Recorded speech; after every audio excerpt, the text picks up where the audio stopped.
Muy bien, hemos empezado en este año de enero y para todo el año una serie de lecturas de la Biblia, ¿sí? ¿Cuáles son?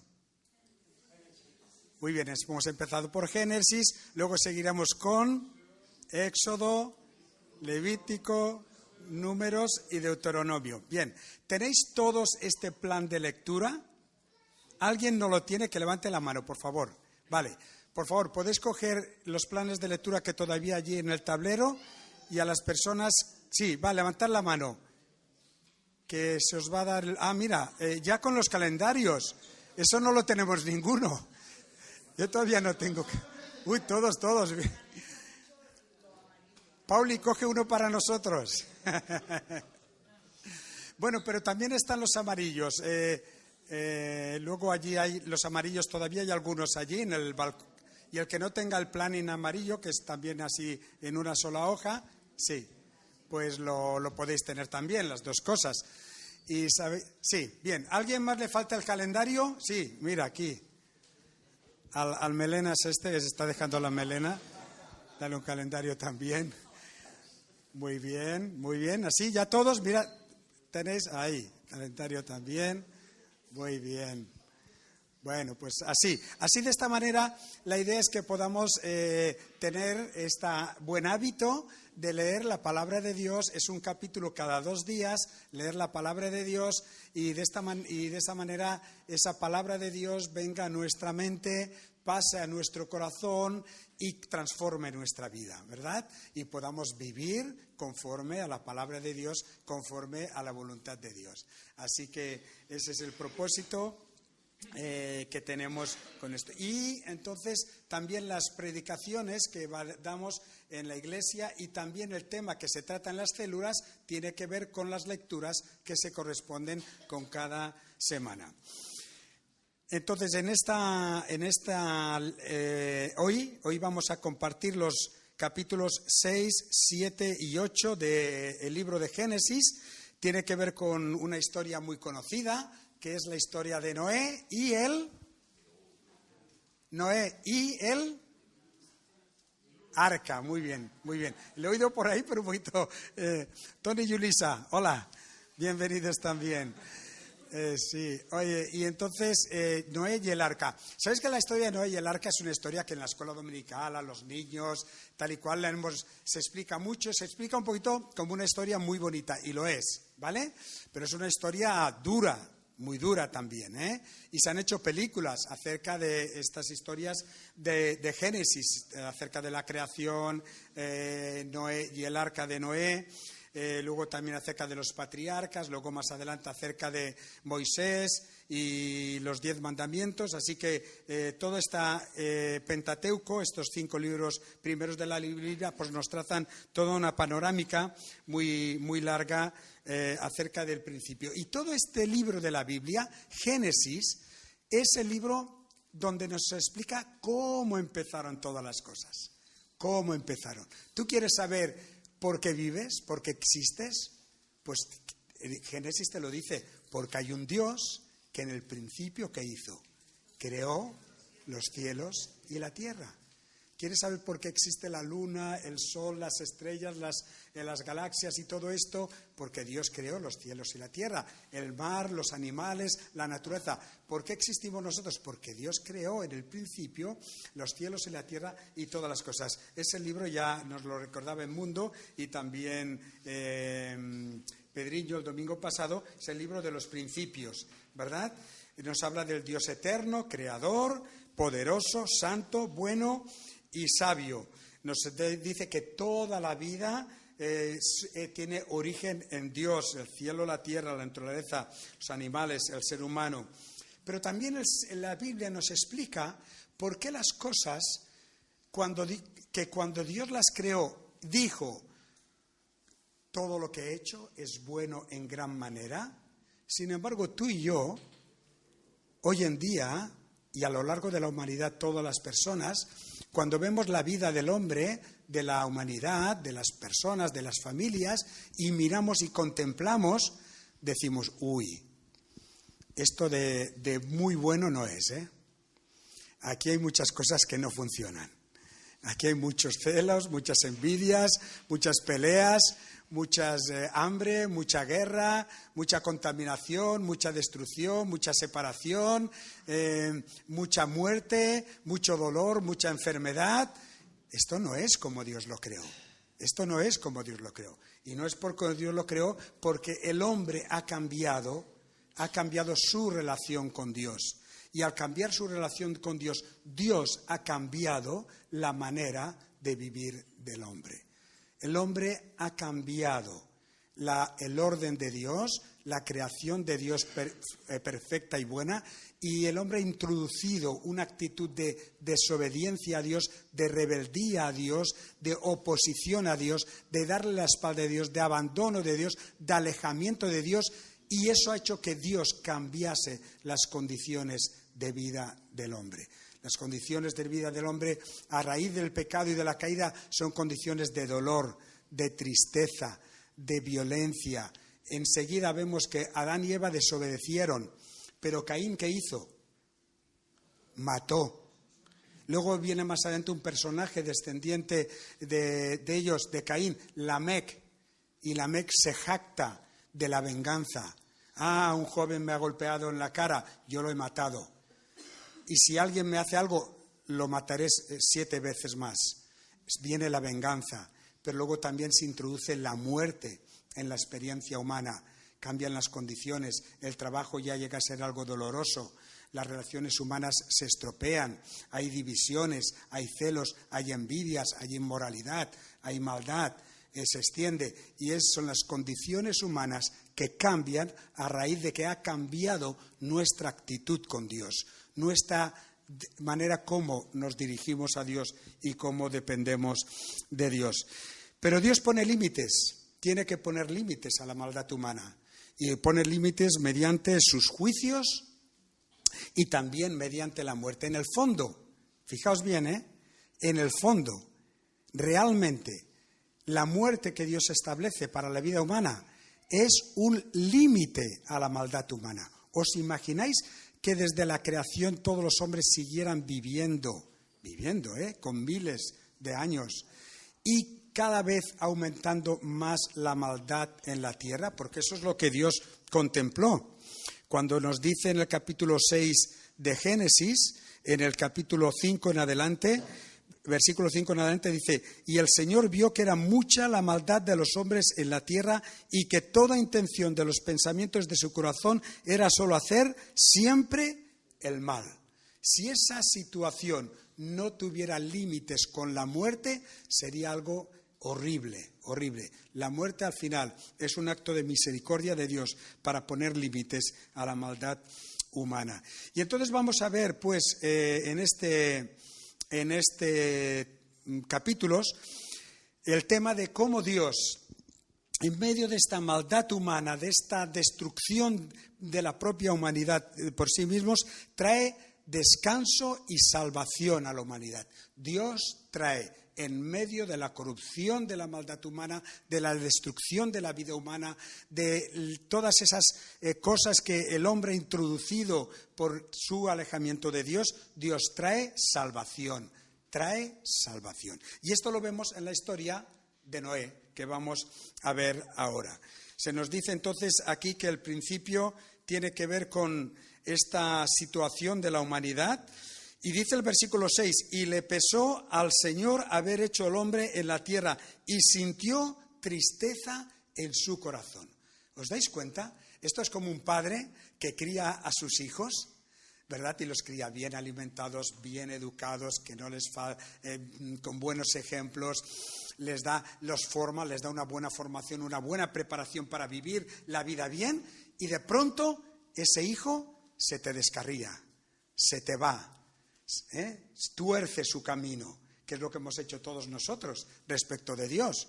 Nos hemos ido de Dios, hemos torcido nuestro camino, nos hemos alejado de Dios y hemos empezado a hacer cosas que a los ojos de los padres decimos: qué lástima, qué dolor más grande, qué tristeza más grande ver a nuestros hijos, alejados de aquel estilo de vida que le hemos querido dar, de vida de paz, de amor, de gozo, de felicidad. Y eso es lo que nosotros hemos hecho también para con Dios. Y dice que a Dios le pesó haber hecho al hombre y sintió tristeza en su corazón. El tremendo dolor de Dios a causa de nuestra condición y nuestra situación. Ahora, ¿cuál es la respuesta de Dios? Mirad, el capítulo 6, seguimos leyendo en los versículos del 9 al 13. ¿Cómo responde Dios? Pues Dios tiene que responder con juicio. Sí, Dios tiene que responder con castigo. Nosotros, a nuestros hijos, cuando son pequeños y están en una edad todavía que tenemos que disciplinarlos, les castigamos, les disciplinamos para corregir su manera de vivir. Y Dios también tuvo que disciplinar, tuvo que castigar a la humanidad. Dice el versículo 9 del capítulo 6. Estas son las generaciones de Noé. No era un hombre justo, perfecto entre sus contemporáneos. Noé andaba con Dios. Noé engendró 3 hijos, Sem, Cam y Jafet. Y la tierra se había corrompido delante de Dios y estaba llena de violencia. Miró Dios a la tierra y aquí que estaba corrompida, porque toda la carne, todo hombre se había corrompido su camino sobre la tierra. Entonces dijo Dios a Noé: he decidido poner fin a toda la humanidad, porque la tierra está llena de violencia por causa de ellos, y aquí voy a destruirlos juntamente con la tierra. Así que el juicio de Dios tiene que intervenir con una respuesta dura, con una respuesta drástica, con una respuesta dolorosa para la raza humana, pero con una respuesta necesaria. Al final Dios dice: voy a destruirlos, al hombre también con toda la tierra que he creado. Y esa actitud de Dios, esa actitud de juicio, de poner fin, de destruirlos, mirad, nos lo explica el apóstol Pedro en su segunda carta, en el capítulo 2. Vamos a la segunda carta del apóstol Pedro, en el capítulo 2, y los versículos 4 y 5. Mirad qué palabras dice el apóstol Pedro cuando está contemplando ya casi el fin de la tierra actualmente como está y de la humanidad actual, hablando de los futuros juicios de Dios, y nos dice en el capítulo 4 y 5: porque si Dios no perdonó a los ángeles cuando pecaron, sino que los arrojó al infierno y los entregó a fosos de tinieblas reservados para el juicio final, dice, tampoco perdonó al mundo antiguo, a los habitantes en la época de Noé, sino que guardó a Noé, un predicador de justicia, con otros 7 personas, cuando trajo el diluvio sobre el mundo de los impíos. De tal manera que Dios tuvo que traer su juicio sobre el mundo de los impíos, sobre esa generación que se había corrompido y que solamente hacía el mal en contra de la voluntad de Dios. Y solamente encontró a Noé, un hombre justo, un hombre que hacía la voluntad de Dios, un hombre que creía en Dios, y que junto con las otras 7 personas, que era su esposa, sus 3 hijos y las 3 esposas de los hijos, 8 en total, las únicas personas que fueron salvadas del juicio divino. Pero así fue la necesidad que Dios tuvo de juzgar y de castigar a la humanidad. Nos dice el versículo 7 también, capítulo 7, versículo 23. Exterminó pues el Señor todo ser viviente que había sobre la faz de la tierra, desde el hombre hasta los ganados, los reptiles y las aves del cielo, fueron exterminados de la tierra. Solo quedó Noé y los que estaban con él en el arca, que eran las otras 7 personas. La situación tremenda de la humanidad, la respuesta de Dios hacia esa situación, pero también la misericordia de Dios. Siempre, cuando Dios envía un juicio, un castigo, siempre abre una puerta de misericordia, una puerta de salvación, que los hombres siempre tengan la oportunidad de arrepentirse y librarse del juicio y del castigo de Dios, y puedan llegar por medio de la fe a recibir la salvación de parte de Dios. Y por eso nos dice en el capítulo 6 y en el versículo 14: hazte un arca de madera de ciprés, harás el arca con compartimentos y la calafetarás por dentro y por fuera con brea para que sea impermeable al agua y pueda flotar. Versículo 18. Pero estableceré mi pacto contigo y entrarás en el arca tú y contigo tus hijos, tu mujer y las mujeres de tus hijos. Y de todo ser viviente, de toda carne, meterás 2 de cada especie en el arca, para preservarles la vida contigo. Macho y hembra serán. Y dice el versículo 22, así lo hizo Noé, conforme todo lo que Dios le había mandado, así lo hizo. Es decir, construyó frente a la alternativa del juicio, del diluvio, Dios iba a proveer un arca de salvación, un medio de salvación para todo el que quisiera ser salvo del juicio de Dios. Y esta es el arca que Noé construyó. ¿Se puede pasar esa foto que os he pedido? Mirad, el arca de Noé, un hombre millonario holandés, creyente, cristiano, decidió construir hace poco, unos cuantos años, el arca de Noé con las mismas medidas que hay en la Biblia, exactamente las mismas medidas. Y esta es el arca de Noé, construida, no sé si se ha construido hace unos 20 años, aproximadamente por un millonario creyente holandés. Esta arca tiene las mismas medidas, cabían abajo, veis todos los animales, en la parte de arriba también, y tenía esta forma así. Esta arca ha estado durante muchos años en Londres, en el Támesis, para que la gente la visitase.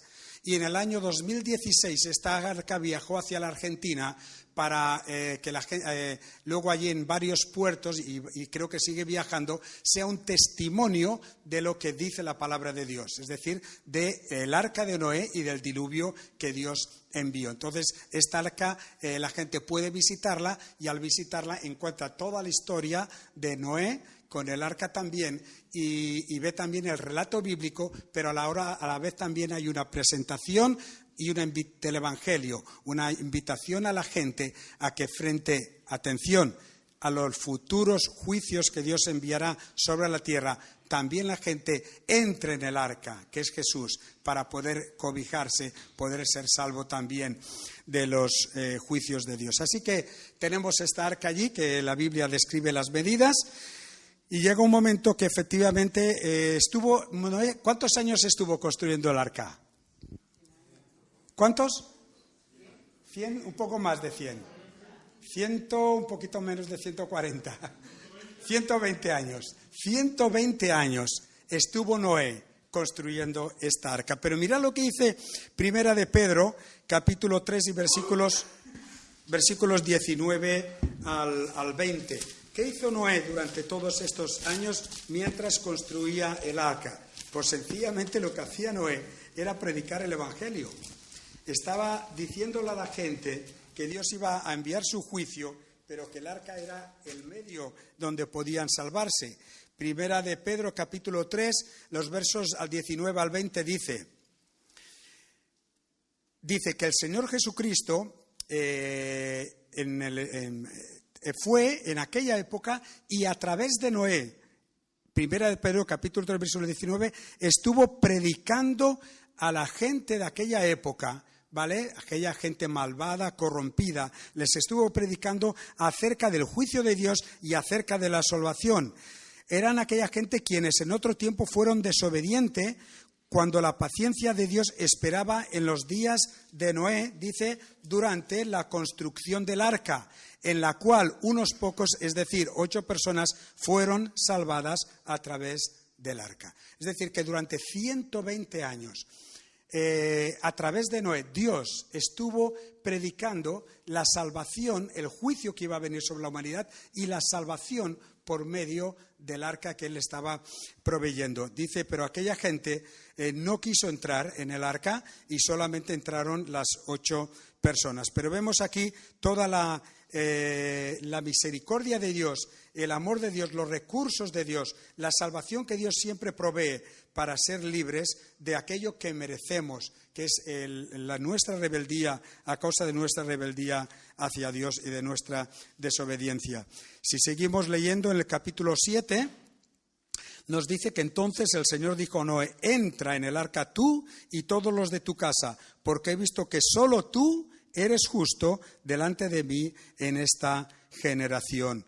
Y luego le dice en el versículo 7, entonces entró Noé en el arca y con él sus hijos, su mujer y las mujeres de sus hijos, a causa de las aguas del diluvio. En el capítulo 8, en el versículo 16 y 19 dice, por un lado, Dios le dice, entra, y Noé entró. En el versículo 16 le dice, sal tú del arca y contigo tu mujer y tus hijos y las mujeres de tus hijos, y saca contigo todo ser viviente de toda carne que está contigo, aves, ganados, reptiles, para que se reproduzcan en abundancia sobre la tierra, sean fecundos y se multipliquen sobre la tierra. Y Noé dice, salió pues Noé, versículo 18, y con él sus hijos y su mujer y las mujeres de sus hijos. Y todas las bestias, reptiles, aves, todo lo que se mueve sobre la tierra salieron del arca según sus familias. Así que lo que vemos es la misericordia de Dios proviendo un arca de salvación. Pero mirad, la última parte que quiero que veamos en esta mañana es que la salvación de Noé y su familia fue una salvación por la fe, una salvación por la obediencia a Dios. Dios le dijo a Noé, Noé, construye el arca. Él la construyó. Cuando estuvo construida le dijo, Noé, entra en el arca. Él entró. Cuando hubo acabado el diluvio, otro le dijo, Noé, sal del arca. Él salió. Fue siempre un acto de fe y de obediencia a Dios. Porque la salvación no se obtiene por méritos propios, se obtiene por los méritos de Dios, por la oferta de Dios, por la promesa de Dios, por la salvación que Él nos quiere dar, por su perdón, gracias a su amor y a su misericordia. Y la única manera de recibir la salvación es obediencia y fe. La fe que es obediencia. Porque si leemos luego en Hechos capítulo 11, veremos siempre que cuando aquellos hombres tuvieron fe es porque obedecieron a Dios. Así que en esta mañana Dios nos dice que si queremos alcanzar sus bendiciones, solamente hay una actitud en nosotros: fe y obediencia. Al que cree, todo le es posible. El que cree en mí, dice el Señor Jesucristo, tiene vida eterna. Y el que a mí viene, dijo Jesús, yo no le echo fuera, porque recibe a todos. Pero solo recibe, como hemos cantado en la canción, a los pies de Jesús. Solo nos recibe cuando nos humillamos. Solo nos recibe cuando nos reconocemos que somos pecadores, que no podemos estar en su presencia tal como somos, porque todos hemos pecado y que necesitamos del perdón de Dios, necesitamos de la limpieza de Dios, necesitamos que la sangre de Jesucristo nos limpie de todo pecado, necesitamos humillarnos y pedirle a Dios que nos perdone y nos dé la salvación. Nos dice entonces en Hebreos capítulo 11 y versículo 7, algo precioso acerca de esta actitud de Noé también. Hebreos capítulo 11 y versículo 7 nos dice que por la fe Noé, siendo advertido por Dios acerca de las cosas que aún no se veían, atención, 120 años para que llegase el diluvio, no se veía el diluvio. La gente cuando Noé estaba diciendo, Dios os va a castigar por vuestra manera de vivir y me ha mandado construir el arca para que podamos salvarnos, jaja, jeje, jiji, eso no va a ocurrir nunca. Dios no va a hacer esto. Dios no puede destruir lo que ha creado. Dios no puede hacer de esta manera. Mira, Noé, si han pasado 20 años, chato, y todavía estás a medio construir el arca, pero si ni lluvia, ni arca. Oye, que han pasado ya 50 años, Noé, pero ¿no ves que esto no viene? Que el diluvio no viene. ¿No ves que tampoco vas a acabar? Pasan 100 años, la arca casi construida, ¿verdad?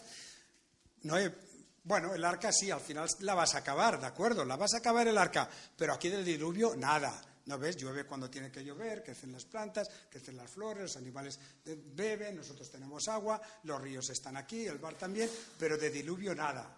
¿De diluvio nada? Nos dice aquí, por la fe Noé siendo advertido por Dios acerca de las cosas que no se veían. Porque, hermanas, hermanos, amigos, la fe cree lo que no se ve, porque para lo que se ve no necesita fe. Lo que no se ve es lo que necesita fe. Y lo que no se ve es lo que Dios dice. Y lo que Dios puede hacer en tu vida, aunque todavía no lo veas. Eso es fe. Querer que Dios pueda hacer en mi vida lo que todavía no ha ocurrido, pero que puede ocurrir si tengo fe, porque Dios lo dice, Dios lo promete y Dios lo hace. Prometió el diluvio y ocurrió el diluvio, claro que ocurrió. Dice que Noé con temor preparó el arca para la salvación de su casa y por medio de esa arca y la fe que él tenía, condenó al mundo, a los que no creían, y llegó a ser heredero. Noé, ¿de qué? De la justicia, que es según la fe. Porque la justicia de Dios, la salvación de Dios, el perdón de Dios, la vida eterna, solo la recibimos por una actitud de fe y de obediencia en Dios. Así que tenemos ahí este relato del libro de Génesis, desde el capítulo 1. Dios creó todas las cosas buenas y perfectas. La desobediencia cambió las condiciones de vida del de la humanidad. Dolor, violencia, maldad, muerte son las realidades que vemos en nuestro día. Dios, por un lado, tiene que castigar y juzgar el pecado y al pecador. Por otro lado, Dios ama para perdonar nuestro pecado y para salvar al pecador también. Y hay dos actitudes delante de Dios. La actitud es de incredulidad, rechazándole, o bien de fe, aceptando. Y la pregunta que Dios nos hace hoy es, ¿qué haremos? ¿Verdad? ¿Qué haremos nosotros? ¿Qué harás tú frente a la palabra de Dios y al mensaje de Dios? Y vamos a acabar. ¿Queréis buscar Mateo 24, 37, 39? Mateo 24, 37, 39. Mirad estas palabras de Dios que me las dirige a mí y te las dirige a ti y nos las dirige a todos también. Está hablando aquí el autor Mateo. Mateo está hablando acerca del futuro, de la segunda venida de Cristo, cuando Cristo vendrá y vendrá a juzgar a toda la tierra. Y dice, porque como en los días de Noé, así será la venida del Hijo del Hombre. Pues así como en aquellos días antes del diluvio estaban comiendo y viviendo, casándose y dándose en casamiento, es decir, viviendo una vida fuera de la voluntad de Dios, buscando su placer, su contentamiento, su apetencia, lo que quiero hacer, no me importa lo que debería hacer, solamente lo que quiero hacer, lo que me apetece, no me importa si hago daño a otros, si me hago daño a mí mismo, no me importa si mi vida es feliz o no es feliz, si me duele o hago sufrir a otros, no me importa, simplemente quiero vivir mi vida, quiero vivir a mi manera. Dice que esto fue hasta el día en que entró Noé en el arca y no comprendieron que venía el juicio de Dios hasta que vino el diluvio y se los llevó a todos. Y eso ocurrirá con todos aquellos que no creen en el Señor Jesucristo. Pasarán toda una eternidad excluidos, dice 2 Tesalonicenses capítulo 1, excluidos de la presencia de Dios. Se los llevó a todos. Así será la venida del Hijo del Hombre. Por lo tanto, quiero hacer una apelación a ti, a mí también, frente a esta palabra de Dios. ¿Cómo queremos vivir? ¿Bajo la maldición de nuestro pecado o bajo la bendición de la salvación de Dios? ¿Queremos vivir a la imagen de los hombres, de Adán, que pecó, vivir en el pecado, o queremos vivir a la imagen de Jesucristo como hijos de Dios, una vida que agrada a Dios? ¿Quiero vivir para mi vanagloria, mi vida, o quiero vivir para la gloria de Dios? ¿Quiero vivir una vida cuyo fin será la muerte y la eterna separación de Dios, o quiero vivir una vida que es una vida de gozo, una vida eterna y una vida de vivirla aquí y allí en la presencia de Dios? Os invito a que os pongáis de pie. Un momentito, 2 minutitos. Josué, luego acabas tú la reunión, por favor, en oración. Y os pido que en silencio 2 minutitos, luego Josué acaba orando, podamos reflexionar acerca de la palabra de Dios. Y la pregunta que os hago es, ¿dónde queréis vivir? ¿Dentro o fuera del arca? ¿En Cristo o sin Cristo? ¿En la voluntad de Dios o fuera de la voluntad de Dios? ¿Libres del juicio de Dios futuro o expuestos al juicio de Dios que un día vendrá sobre toda la humanidad? ¿Dentro o fuera? ¿En Cristo o sin Cristo? Dios nos bendiga.